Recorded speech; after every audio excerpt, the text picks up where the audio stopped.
Curvilinear coordinate systems 5.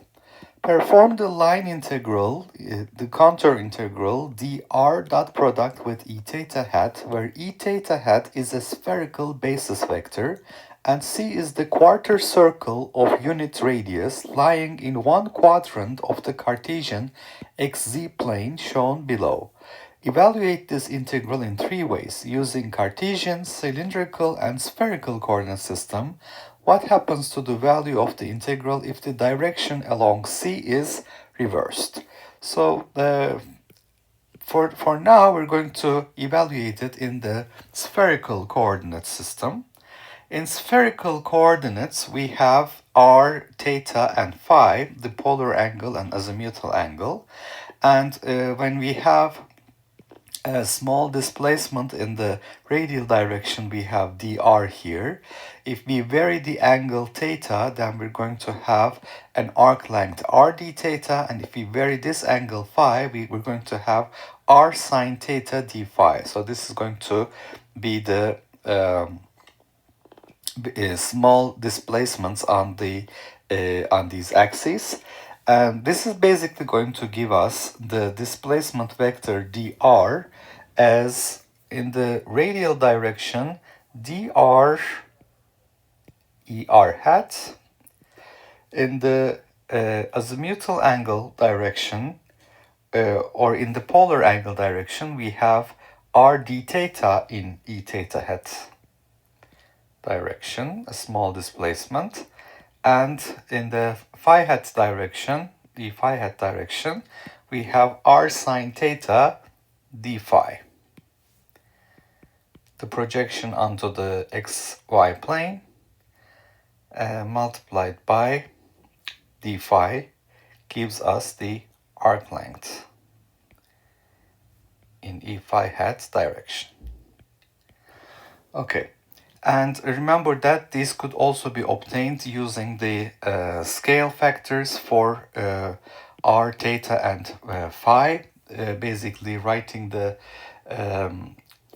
position vector as for x e x hat plus y e y hat and z e z hat, where x would be r sine theta cosine phi, y would be r sine theta sine phi, and z would be r cosine theta, taking a derivative with respect to, for example, for this one with respect to theta, and looking at its magnitude, we would get r. So this is basically the scale factor for theta, and this is basically the scale factor for phi.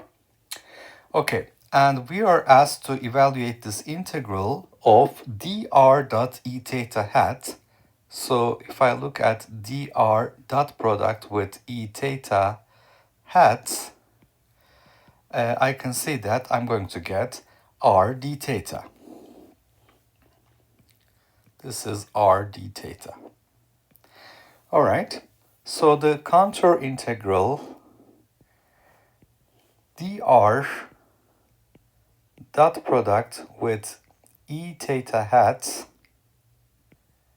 is basically the integral of d theta r d theta.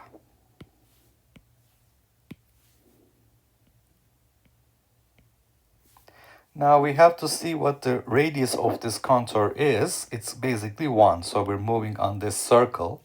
So r is equal to 1. And then I note that theta, the angle with respect to the z-axis, is changing from pi over 2 to 0. So remember, this angle is defined with respect to the z-axis. So I also note that theta varies between pi over 2 to 0.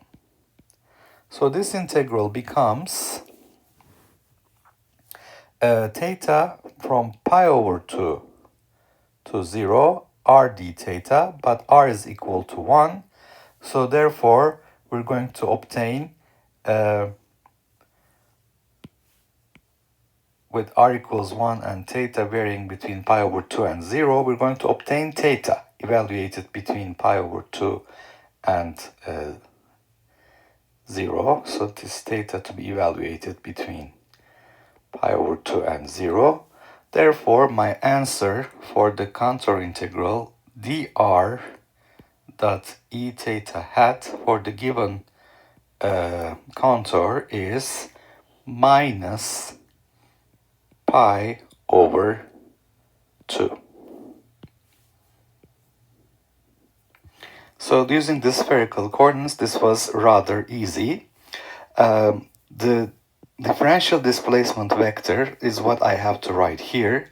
This you can directly see from this plot. If you vary the radial distance, you get dr. If you vary the angle theta, the arc length you will get is rd theta.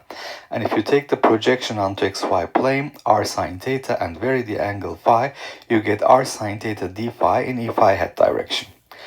This is basically what we do in curvilinear coordinate systems in general, but we could also obtain these scale factors 1, r, and r sine theta, writing the position vector in Cartesian coordinates and taking derivatives with respect to r theta and phi and looking at their magnitudes. Okay, the contour integral dr dot e theta is then r d theta because we have orthonormal basis vectors here, and r is equal to 1 on this path, so we have d theta integral from pi over 2 to 0, that's the direction of the integral, which is going to give us theta evaluated between pi over 2 and 0, and that is minus pi over 2.